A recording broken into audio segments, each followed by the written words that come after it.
Good afternoon. I hope you're sitting comfortably for Frost Hollow Hall. Chapter 9, The Day He Died. I didn't know how long I knelt there. Minutes, maybe more. Will's voice brought me back to myself.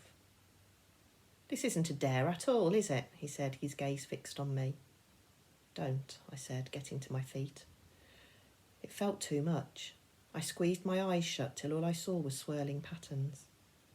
Bit by bit, my mind slowed down. When I opened my eyes again, the snow was still falling. The quiet had changed too. Now it was all muffled and thick, like in a room where the drapes are closed. "You'd better tell me why we're here," he said, "and I want the real reason." I fiddled with the thread end of my shawl, unable to think of a single thing to say.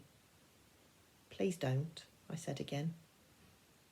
"You seem so heartbroken, that's all," he said, more gently this time. I looked at him unsteadily and felt myself flush. I am, I suppose, though it hardly makes sense to be. Will looked past me at the gravestone and breathed in sharp.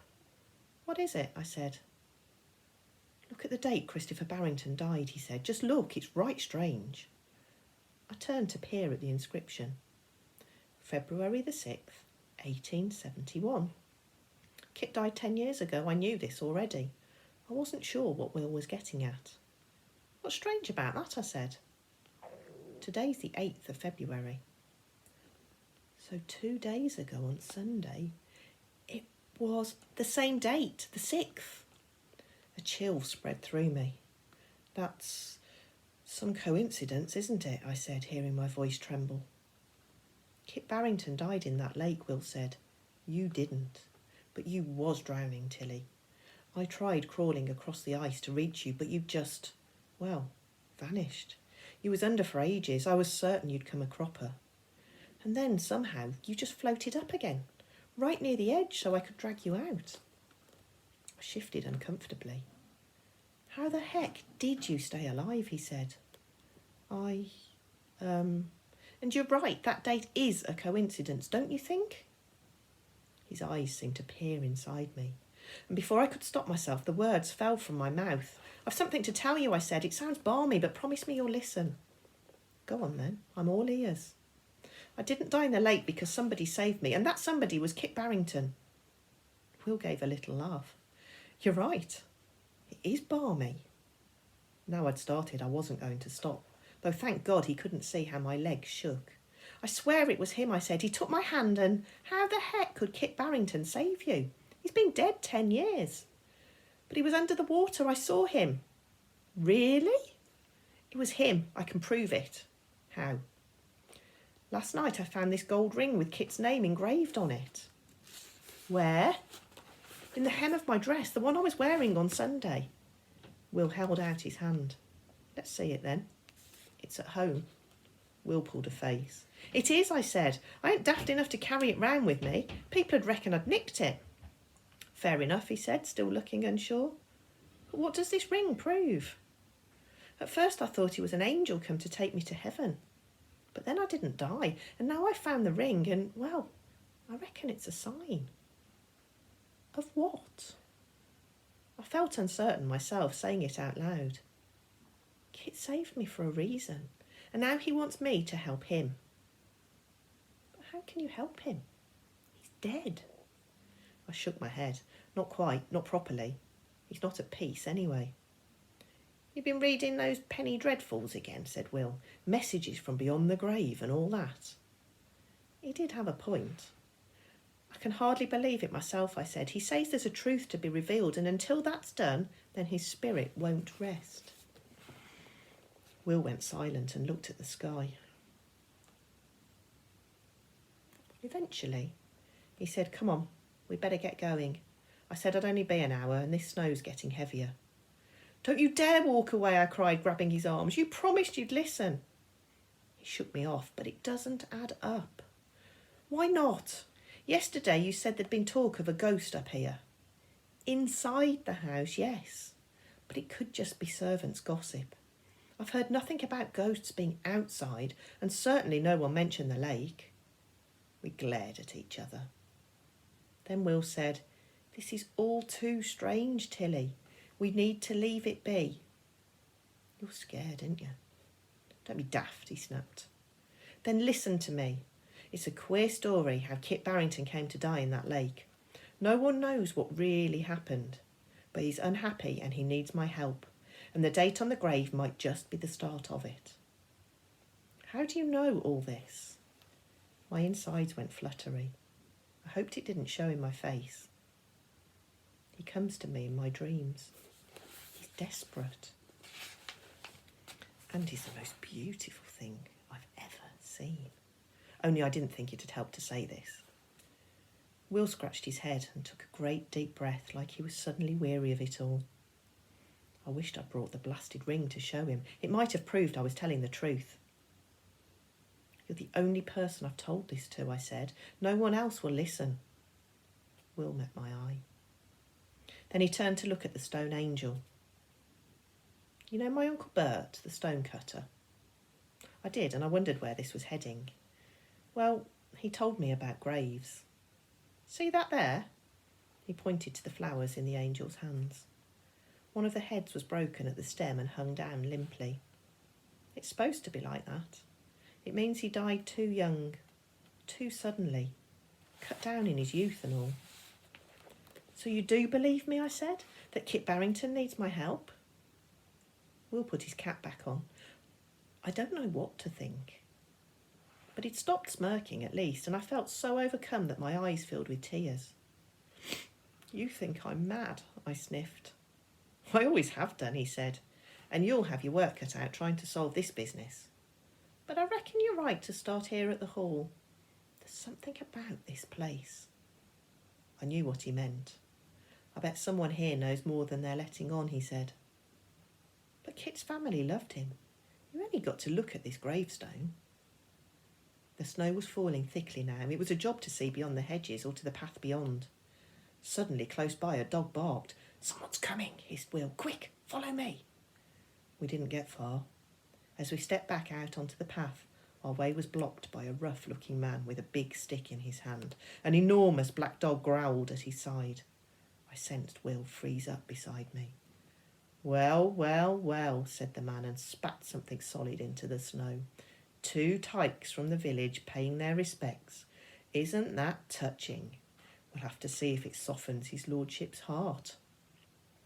Grabbing us both by the scruffs of our necks, he marched us in the direction of the hall. Chapter 10. Hot water. Despite Will's cussing, the man kept a firm grip on us all the way down the path. I stayed quiet. The dog nosed around our ankles and would have sunk its teeth in at a moment's bidding, but it didn't scare me, because as we walked, this queer, calm feeling came over me, like I'd been tied with an invisible thread, and someone at the hall was on the other end of it, reeling me in. There was no going back. We went downhill until a high wall rose up before us. There we stopped in front of a doorway. The man pushed it open with his elbow. Get in there, he grunted. We stumbled into a dim courtyard, lit only by a few lamps at the windows. I guessed dusk wasn't that far off, but the great buildings themselves seemed to block out what daylight was left. As my eyes got used to the gloom, I saw railings and steps leading down below ground. Down here, both of you, and don't move. The man flung us forward. We tumbled down the flight of steps. I landed on my knees at the bottom and found myself facing yet another doorway. Will was stood a few feet away, rubbing his hands and muttering under his breath. The man and his dog had gone. You all right, Tilly? My knees stung as I stood up. Think so. Where's he gone to, then? To fetch Lord Barrington, I reckon, said Will. We're for it. You know that, don't you? I could handle a thrashing, if that's what he meant. I bet my ma hit harder than most men, anyway. I squared my shoulders and smoothed down my frock. If this was my chance to meet Lord Barrington, then I wanted to look neat at least. The door flew open. But it wasn't Lord Barrington, not in the slightest. It was a woman. She was tall, with hair piled high on her head, wearing full skirts and a wide-shouldered blouse. A great bunch of keys hung at her hip. Will Potter, said a voice I knew from somewhere. Delivering meat is one thing, but roaming the estate is quite another, and twice in 2 days. This is trespassing of the highest order. Her words trailed off as she saw me. You again, she said. Staring back at me was the same pinched face I'd seen here on Sunday. She was the housekeeper, Mrs. Jessup, and she didn't seem any friendlier today. I spoke before Will got the chance. We took the wrong path, that's all. You do well to lose that tone, young lady, she said, eyeing me coldly. Please excuse Tilly, Mrs. Jessup, said Will. She doesn't always know her manners. I jabbed him in the ribs. Ouch! Mrs. Jessup raised her hand for silence. Both of you, listen carefully. You won't be whipped because his lordship is leaving shortly on business. Though if it were down to me, I'd have you flogged right away. So we ain't seeing him then, I said, spirits sinking. I'd been hoping for a quick peek at least. She glared at me. No, you are not. You'll be working your punishment instead. I'm one maid down since Gracie Waite is sick in bed. Gracie's sick, said Will. Is she badly? So he knew this Gracie person too. I bet she was another simpering half-wit. They seemed drawn to Will Potter like fleas. It's nothing to concern yourself with, said Mrs. Jessup. Right. Well then, I've got to get back to the village. Reckon I'm already late, said Will, looking worried of a sudden. But the idea of working here thrilled me. What a chance this was. I'd get to see inside Kit's home, to meet people who'd known him. Heck, my plan to get closer to the real Kit Barrington was turning out better than I'd hoped. I fixed Will with such a look he apologised at once. Beg pardon, Mrs. Jessup, he muttered, didn't mean to sound off. And you'd do well to stay quiet, she said. First trespassing and now trying to shirk punishment. What on earth would your father say? He looked up sharply. You won't tell him, will you? Won't I? This sort of behaviour hardly looks good for his business. Maybe we'll have to go elsewhere for our meat. Please, don't say that. His voice was tight. You're our best, most finest customer. Her ladyship's ordered from us for years. Will, I tried to stop him, but he shrugged me off. We need the custom. I'll do anything, please. Mrs. Jessup raised her hand. This time Will was having none of it. It weren't me. She made me come here with her stupid ideas. I realised then that he was pointing right at me. Why, you filthy low-down worm, I said, and went to wallop him. He stepped back just in time, so my fist whizzed past his ear. Enough! The pair of you, Mrs. Jessup cried. Shooting each other the darkest of looks, we shifted apart. And right then I was glad of Mrs. Jessup, since I'd have throttled him otherwise. Damn Will Potter! Why the heck did I tell him anything? All right, she said to Will. You can clean out the hens. He nodded eagerly. They'll peck at you, and they haven't been cleaned out in days, she added wryly. His face fell just a little. The sight of him being handed a pail and sent back up the steps made me feel much better. Chicken muck was just what he deserved. And you can wipe that smirk off your face, Mrs. Jessup said to me. You're going to the kitchens. She pulled me into the light and shut the door behind us. As I stepped inside the hall, all thoughts of Will vanished. My heart began to pound. Here I was in Kit's house. Any minute I'd see the people who had cooked his meals, made up his fires. Any one of them might know something, even Mrs. Jessup. But I had to be careful and not speak out of turn. Any questions could wait. I was in enough trouble already. Keep up, I haven't got all day, Mrs. Jessup called over her shoulder.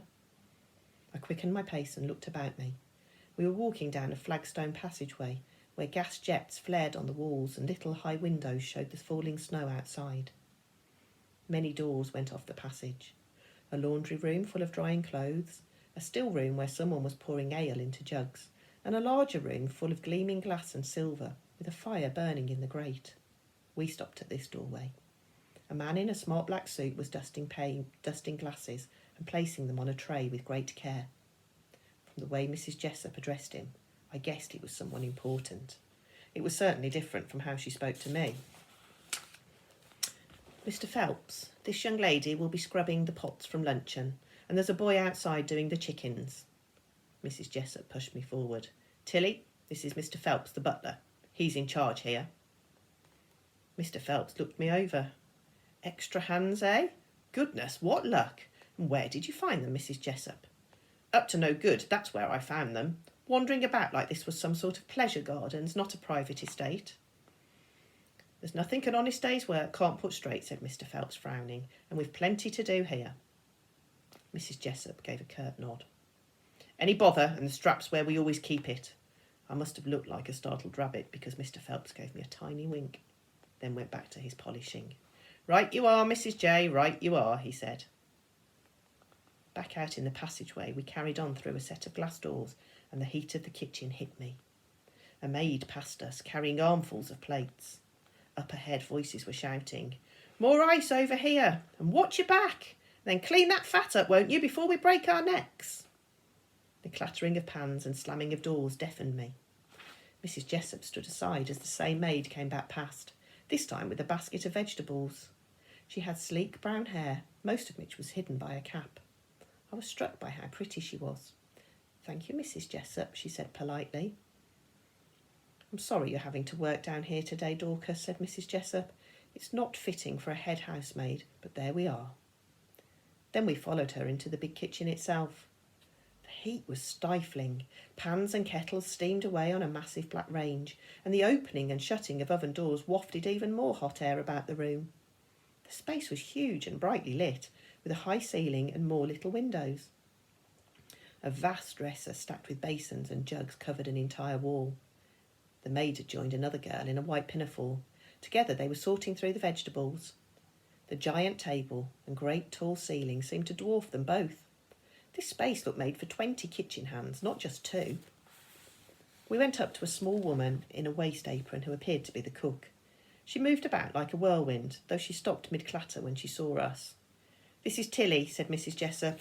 She's standing in for Gracie. Let her go when it's our supper time. Cook looked me up and down. Scullery, she said, and pointed to a door off the back of the kitchen. Get your hands washed and I'll be in to show you what you're doing. I looked to Mrs. Jessup, but she was already making for the door. What an odd way of walking, I thought, watching her straight back and swaying skirts. Her feet could be on casters. Her keys don't jangle at all. After the kitchen, the scullery felt cool and quiet. Cook folded her arms and looked at me. Now then, missy, I've seen you before. You're the girl Will brought in on Sunday, ain't you? I kept my eyes down. Well, you look recovered, thankfully. But honestly, can't you get enough of this place? I wasn't quite sure what to say. What was you up to this time, then? Nothing much, I said. Oh, come on, out with it. I ain't got all day, she said, but in a kindly way. We was trespassing. Cook sighed. Oh, aye, Jake and his dog catch you then? I nodded. So the brute of a man had a name. Stealing rabbits from his snares, was you? No, I said sharply. I never stole nothing. Cook laughed. You must have been up to something. I wasn't sure how much to tell her, so I said, I'm to scrub pots as punishment. Why you want to fool around up here is anyone's guess, and in this weather too, she said. But do you work well, and there might be a place for you. We're always short of hands. Not many folk want to work here these days. She saw the look on my face. Don't get too excited, though. It ain't your job yet. But already my mind was racing. Who wouldn't want to work in such a grand house as this? I'd bite their hand off for the chance. Nosing around here all day, I'd find out plenty about Kit.